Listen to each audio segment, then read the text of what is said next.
Well, hey there. Welcome to Mosaic Community Church, where we are now almost at the end of the Book of 1 Kings. We have two more talks after this one, and then we're finished. However, for today, though, what we're going to do is we're going to look at 1 Kings chapter 18. And so, if you have your Bible there, you might like to have that open in front of you. That way, you can track with where we're going. And as always, if you don't have a Bible, that's okay. You can simply follow along with the passages on the screen. Well, during the week, I came across a story about a man who had the opportunity to ask God a question. And so he asked him, Lord, what is 1,000 years like to you? To which God replied that 1,000 years is like a second. And so the man asked God a second question. He said, Lord, what is $1,000,000 like to you? To which the Lord replied, young man, $1,000,000 is like a dime. Well then, said the young man to God, do you think that you could give me a dime? To which God said, of course I can, but could you wait here for just a second? Now, I have absolutely no idea what that story might suggest to you about how you think about God or how you might picture him. Truth be told, it's just a silly story.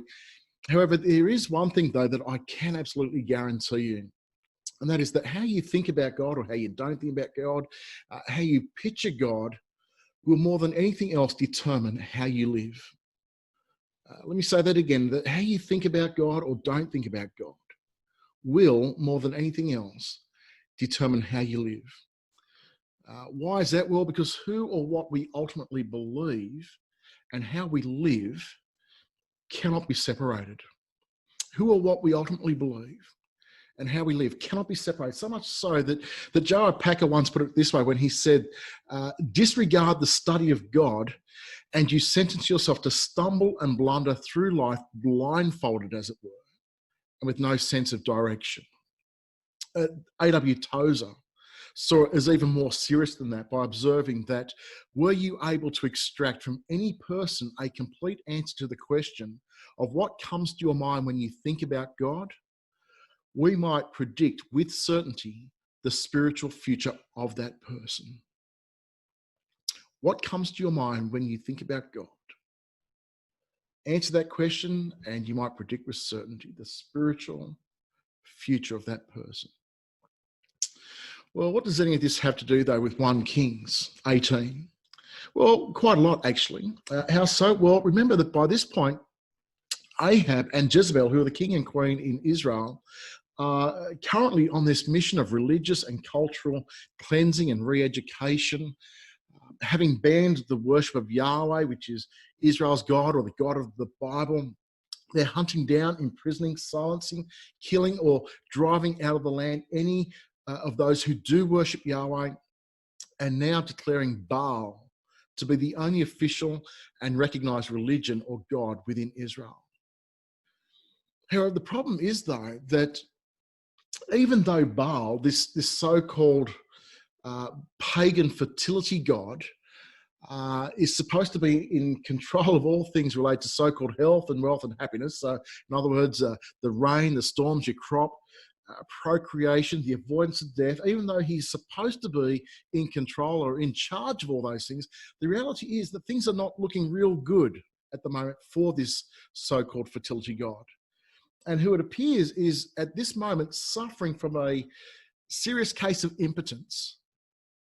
How so? Well, for 3 years now, as you've seen the last couple of weeks, working through 1 Kings, we've seen Baal proving to be absolutely useless in terms of being able to break the drought, bring the rain and the famine, or to be able to stave off death. And so what do you do, therefore, when you have a powerless and impotent fertility god? What do you do with a God who is powerless and impotent, unable to do anything? Well, for those of us who've been following the story up until this point, we know that this is no accident. It's no coincidence what is happening to Baal in Israel. How's that? Well, we know because in 1 Kings chapter 17, back in verse 1, it opened with these very words, that Elijah the Tishbite from Tishbe in Gilead said to Ahab that as the Lord, the God of Israel lives and whom I serve, there will be neither dew nor rain for the next few years, except at my word. That is, except at Yahweh's word, which he has given to me to speak to you. And so, true to his word, God, the true God, the God of the Bible, has now turned off the rain. He's brought famine and drought to both Israel and to the surrounding territories. And even as he's doing that, though, he is still providing food and water for Elijah, a widow, and his son. He's keeping them alive in the midst of this drought and famine, even to the point of raising one of them from death itself. And so in doing that, he shows that not only does he have absolute power and control over the nature, but he's got power and control even over life and death itself. This is Israel's God, the God of the Bible. Until finally, you now come to 1 Kings chapter 18, and in the very first verse of this chapter, we're now told this in verse 1, that after a long time, in the third year, the word of the Lord came to Elijah again, saying, go and present yourself to Ahab. Why? Well, because, says Yahweh, I am about to send rain on the land. I will send rain on the land. So in other words, at every point in the story so far, it is God, that is the God of the Bible, who has been completely and utterly all-powerful at every moment and at every point. Whilst Baal, on the other hand, has been shown to be completely and utterly powerless. And so what chapter 17 has been doing is in effect setting us up for this ultimate issue in chapter 18, and which is going to be repeated not once, not twice, but rather no less than 5 times.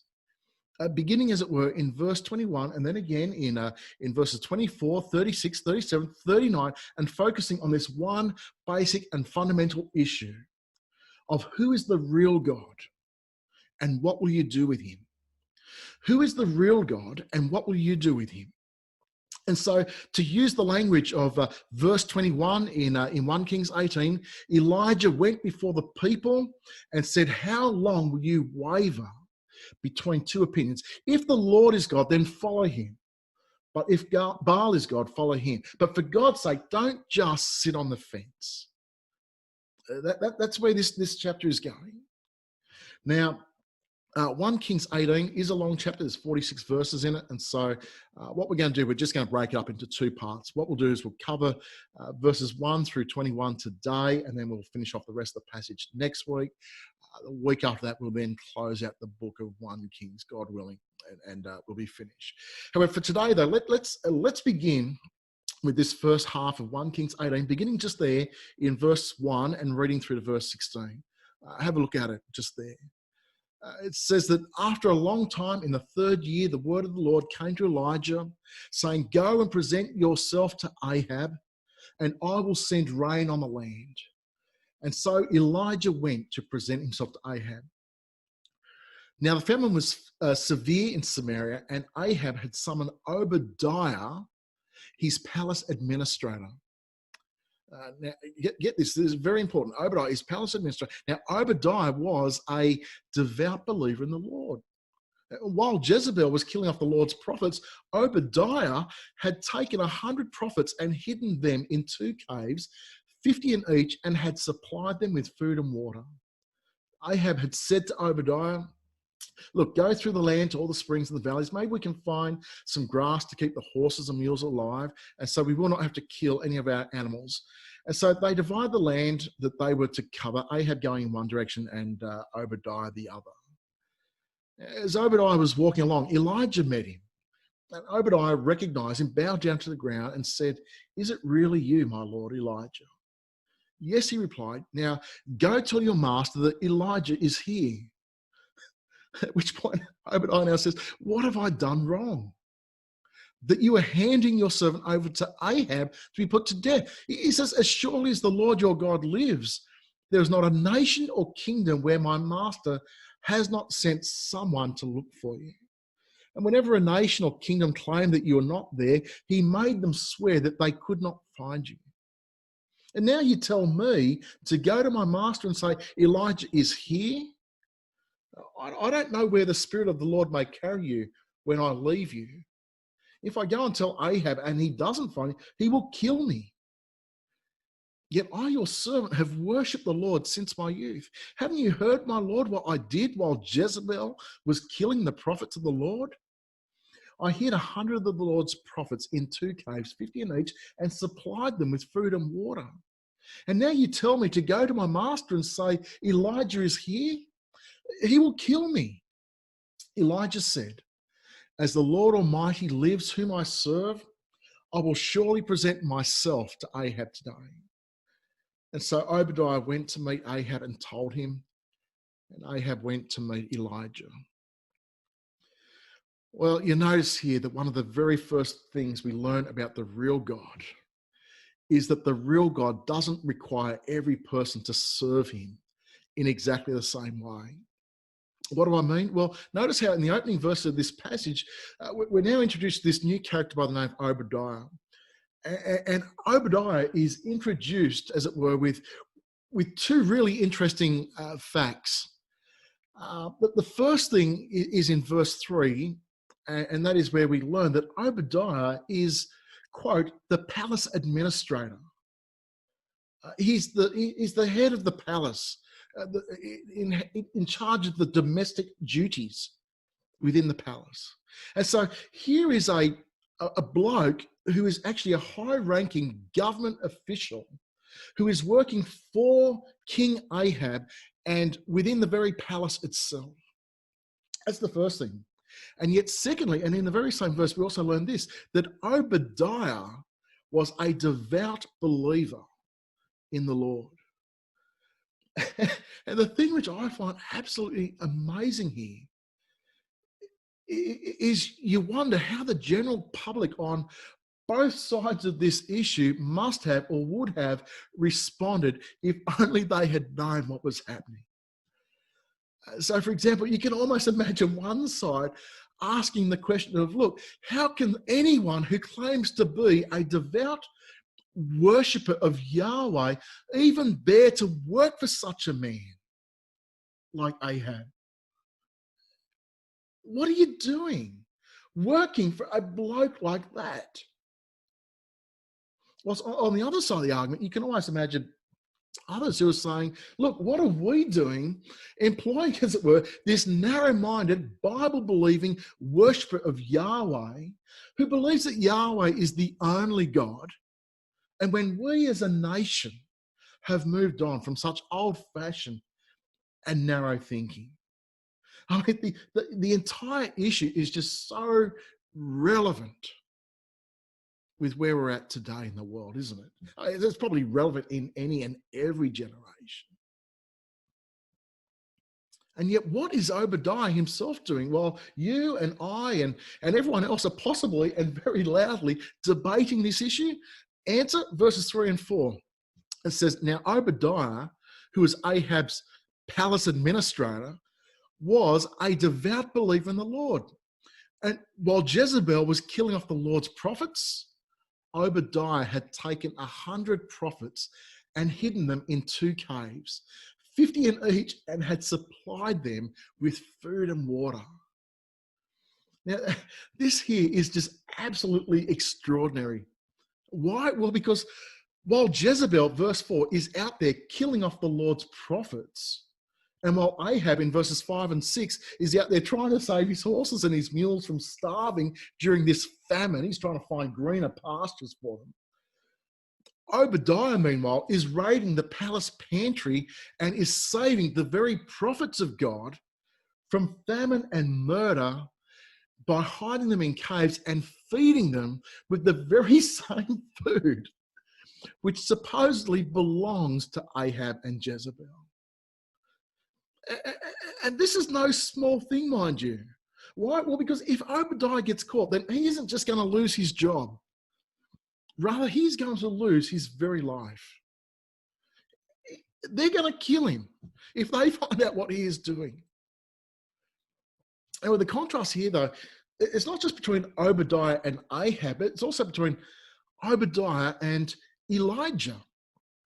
How so? Well, because whereas Elijah may have been more of one of those upfront, in-your-face, march right into the palace type prophets who's going to tell you exactly the way it is, Obadiah, on the other hand, rather than being bold and confrontational and intrusive, he seems to be somewhat more hesitant and cautious and fearful. And yet, to be fair to Obadiah, let's not forget this, right? That whilst Elijah, who is the better known of the two prophets, has the advantage of hiding across the border and in Sidon, he's living with a widow, he's out of harm's way, if you like. Obadiah, on the other hand, he's having to do his work in what is perhaps the most dangerous place in all the kingdom. He's in the very palace itself and right under the very noses of two of the most wicked people in all of history, whether in the Bible or anywhere else. Look, I'm not taking anything away from Elijah either. I mean, Elijah, okay, yeah, he's over the border. In one sense, he's out of harm's way, but as the text tells us, he is being hunted too. They're looking for him. They want to kill him.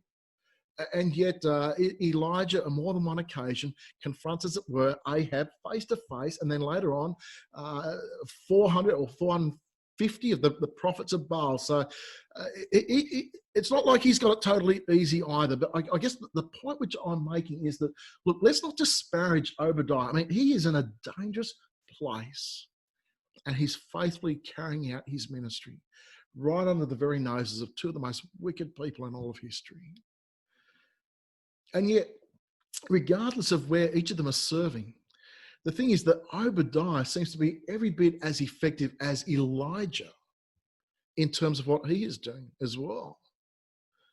Now, true, Obadiah, yes, when we're first introduced to him, when Elijah meets him out on the road, yes, Obadiah is fearful in terms of going to Ahab to announce Elijah's arrival. And in fact, he even tells him on no less than 3 occasions beforehand that he's afraid of dying. They're going to kill me, he says. So he's afraid of dying. But look, who isn't? Of course he's afraid of dying. However, let's not forget as well that according to verse 3, Obadiah was, quote, a devout believer in the Lord. Or more literally, what it says is he feared the Lord greatly. And so it is because of this, because he fears the Lord greatly, that he is now able to quietly work for God behind the scenes in order to save the lives of 100 people belonging to God. And so reminding us of this, that look, whilst those who do not fear God may end up fearing many things, the man or the woman who does fear God, at the end of the day, need fear nothing. Why? If you fear God, every other fear dissipates in the light of that. Why? Well, because what's the worst thing that can happen? Well, the worst thing is that that they might kill Obadiah, they might kill us. But here is a God who has power over both life and death, and whose power is such that if you know him, if you belong to him, and if you fear him, you need fear no one or anything else. Now, incidentally as well, there's another pun that's happening here with Obadiah. We've been making a bit just recently of the different names. Elijah means that my God is Yahweh. Jezebel means where is Baal. But Obadiah, his name means quite literally, I am a servant of Yahweh. And so, he might be getting sent to his master, Ahab, but in one sense, he is certainly no servant of Ahab. He is a servant of Yahweh. Yahweh is his king. Yahweh is ultimately his master. And that's who he lives for. That's who he's serving. That's who he's living for. That's who he's being faithful to. And then there's this really beautiful and I think it's somewhat humorous irony to this passage as well, in that when saving the life of Elijah back in chapter 17, God had earlier used ravens to bring him bread and meat. And yet, how is it now any less miraculous for God to now use Obadiah as the head of as the head of Ahab's household, to keep 100 prophets alive, and with bread and water, which presumably comes from the very pantry of Ahab himself. In one sense, God has used ravens to feed Elijah as a single prophet, and now he's using Ahab and Jezebel to feed 100 prophets, but doing it indirectly through Obadiah. But you can see here what is happening, namely that God is using both men in totally different ways, but in order to do exactly the same thing, which is either openly or quietly to subvert the work of Jezebel and Ahab, while at the same time bearing witness to the real God. In fact, this is the way that one person put it when they said this. Let us not sit in our comfortable study chairs and berate Obadiah because he's not Elijah Jr. Obadiah is obviously very different from Elijah. Elijah's ministry is more public and confrontational, whereas Obadiah works quietly in behind-the-scenes fashion, and yet is faithful in the sphere where God has placed him. The Bible never tells us, that there is only one kind of faithful servant, and it never demands that you must be an Elijah clone. Models are helpful, but slavish imitation of them is foolish. I'll just add here as well that is true of every person in the church. So as this person goes on to write, how helpful then that Elijah is not Yahweh's only faithful servant. Faithfulness is not so dull that it comes in only one flavour. But moreover, our own pride requires the correction that this narrative can give. And that is that you are not called to great works, but to good works. Not to flamboyant ministry, but to faithful ministry.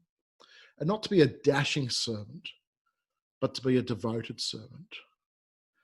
In other words, let's do away with this idea that every person is somehow called to the same ministry and in exactly the same way, and regardless of the different character and gifts and opportunities with which God may have graced us. That's the first thing. Well, what about the second thing, though? And that is this. The second thing is that, not are there different ways of serving the real God, but also the real God makes demands of us to follow him, not because of who we are, but because of who he is. Show you what I mean. Have a look at verses 15 through to 21 just there. We read this, that Elijah said, look, as the Lord Almighty lives whom I serve, I will surely present myself to Ahab today. And so Obadiah went to meet Ahab and told him, and Ahab went to meet Elijah. When he saw Elijah, he said to him, is that you, you troubler of Israel? I've not made trouble for Israel, Elijah replied, but you and your father's family have, for you have abandoned the Lord's commands and have followed the Baals. Now summon the people from all over Israel to meet me on Mount Carmel and bring the 450 prophets of Baal and the 400 prophets of Asherah. So in other words, it's not 400 prophets of Baal, it's 450 prophets of Baal, 400 prophets of Asherah. So 850 of these false prophets who eat at Jezebel's table. And so Ahab sent word throughout all Israel.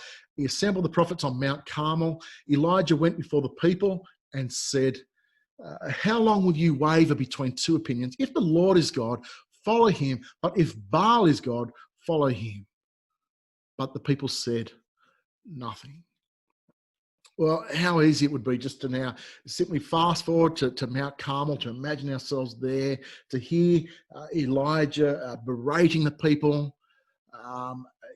Hearing that passage, look, how long are you going to waver between two opinions, as it were? And then just to take those words and then to apply them to nominal or lukewarm Christians by simply getting them to say something like this, that, look, come on, how long are you going to keep limping between two opinions? If Jesus is Lord, live for him. If not, then get it together and stop kidding yourself, because God knows you're not kidding him.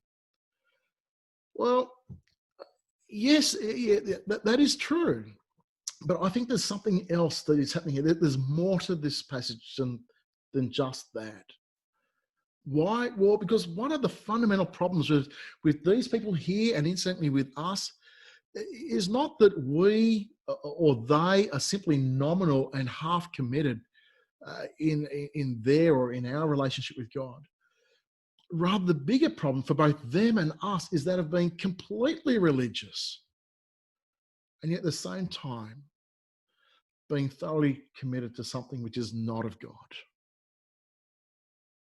In fact, I'd go so far as to say that Baalism, in one form or another, is every bit as much a problem for us today as it was for these people back then. How so? Well, let me explain. What is it that that Baalism had going for it, and which made it so appealing to these people back then, and so appealing to so many of us today? Well, firstly, Baalism, it carried with it, if you like, the appeal of being sanctioned by royalty. Remember, this is the religion that is being endorsed by Ahab and Jezebel. It's being embraced by all your fellow Israelites. And so the two things that Baalism had going for it is that of power and popularity. I mean, this is the religion of everyone, from the royal family right down to the common family. Everyone's embracing it. So in other words, if this were today, then this would be the religion which was being endorsed by celebrities and politicians, social media and social influencers and so forth. So that if you are wanting to be properly accepted by those around you, as opposed to being rejected or ridiculed or something worse, then this is the kind of religion that you would need to be aligning yourselves with. This is the popular one. This is what everyone else is doing. That's the first thing. But secondly, it also has tradition on its side. I mean, this isn't simply some new kind of fad. Rather, Baal worship actually went back hundreds of years earlier. And then thirdly, not only does Baalism have a history or a tradition which it could refer to, but Baalism could also boast of being able to touch felt needs. In other words, Baalism boasted of being relevant to where people were at. So think about it for a moment. Baalism's main theological claim was that Baal was the storm and fertility god who bestowed upon man and soil the blessings of fruitfulness and prosperity. He sent lightning and fire and rain. He gave oil and grain and wine. He could supposedly revive the dead and heal the sick and grant the blessings of children. And so what could be more relevant to the life of a Canaanite farmer than to have a massive shed, a massive cattle shed, a big wheat crop, healthy family, and the promise of financial prosperity? I mean, isn't that what every Canaanite farmer wanted, either then or now? Not just Canaanite farmers, but us. And then lastly, Baalism was also it was packed with an appeal to sensuality. Sexual rights were built into the liturgy so that Baal was, as one person put it, this was the God that you could serve with all your lands. So who cares if your marriage is rotten, your wife is uninteresting, or if your life is generally dull? The important thing is that Baalism made you feel good. And in fact, here's one of the appealing things about Baalism, and that is that it contained no real ethical demands on you. No one's asking you to change your life. Rather, all you had to do was profess your belief in Baal, and then you could just go on living however you wanted to. And so, what possible relevance could this passage have for us today? Namely, a religion which is popular, which is being embraced by everyone from the rich and the famous to everyone who's following them, able to boast of having rediscovered some ancient secret, claiming to be relevant, able to appeal to people's needs for health and wealth and personal blessing, and best of all, appealing to your sensuality so as to make you feel good about yourself, but without you having to make any real changes in terms of how you live or what you want to do. Of course it's popular. And yet Elijah reminds us, though, of what is really at stake here. And that is not to do with which of these religions or ideas do you find to be more appealing, but rather which of these is fundamentally true of who God really is, and which of them, on the other hand, is fundamentally false and a distortion of who God is. And so the statement in verse 21 that if the Lord is God, follow him, and if Baal is God, follow him, that is not an invitation to simply cast a vote on whichever one we prefer. Rather, to the contrary, it's a royal summons that if the Lord truly is God, then there is no other option except to follow him.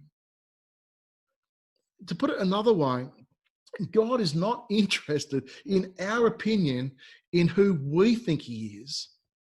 Rather, what he's concerned with is our obedience to who he says he is and in what he calls us to do, which is to follow him. And to do that regardless of what the rest of the world might be saying or what the rest of the world might be doing. It's no good following a God who is not really God. It's no good living for an idea that is false or for a reality which ultimately is untrue. No. This is not an invitation to cast an opinion. Rather, this is a summons to follow God for who he is. If he is God, then follow him. Follow. It is not an option. It's a command, really. A summons to follow this king, to live for this God, to listen to this God who ultimately determines what is true and what is reality. And so, look, let's finish up by just pulling together those two things that this passage, at the end of the day, teaches us. The first of which is this, just to recap, and that is that, look, the first thing is that there are many different ways of serving the real God. And so if you are involved in an area of ministry within your home or your workplace or church, then be encouraged. Because regardless of how big or small it may appear, be encouraged for the gifts and the character and the opportunities that God has graced you with. Not everyone is an Elijah, but then neither is everybody like you. Some might be up front, some might be more confrontational or extrovert and so forth. Whereas on the other hand, there are others who, they just work away quietly behind the scenes with little or no fuss or no recognition. But that's all right. The ministries and callings which God has for each of us, at the end of the day, are as diverse as the characters and the gifts and the opportunities that God has given to each of us. And so be encouraged in what God has called you to do. And thank God that we are not all the same. And at the same time, cut slack for those who may be serving in different ways and in different areas to you. God has not asked you to be a clone of such and such, and neither does he expect others to be a clone of you. That's the first thing. But secondly, recognize as well that the real God also makes a specific demand on your life. And that is that if the Lord is God, then follow him. If the Lord is God, follow him. He is our God. He is our King. At the end of the day, if you belong to Jesus, if you're trusting in him and following him, then God has called us not to live simply for ourselves or even the applause of the world, but rather we are to live for him. And regardless of what everyone else in the world might be doing or regardless of what everyone else in the world might be saying, he is our God, he is our King. And at the end of the day, we're going to live for him and we're going to follow him because he is the real God. He is the true God. Anyway, let's pray. Our loving God, we thank you for the great love with which you have loved us, that you would give your only Son, Jesus Christ, to die for us, so as to bring us to yourself and to make us your very own. Therefore, to that very end, would you help us, please, to now live for you, serving you faithfully in every place, with every talent, spiritual gift, opportunity, and resource which you have given to us, so that we may make much of you in every way within all of our lives, and to your glory and praise alone. In Jesus' name we ask it. Amen.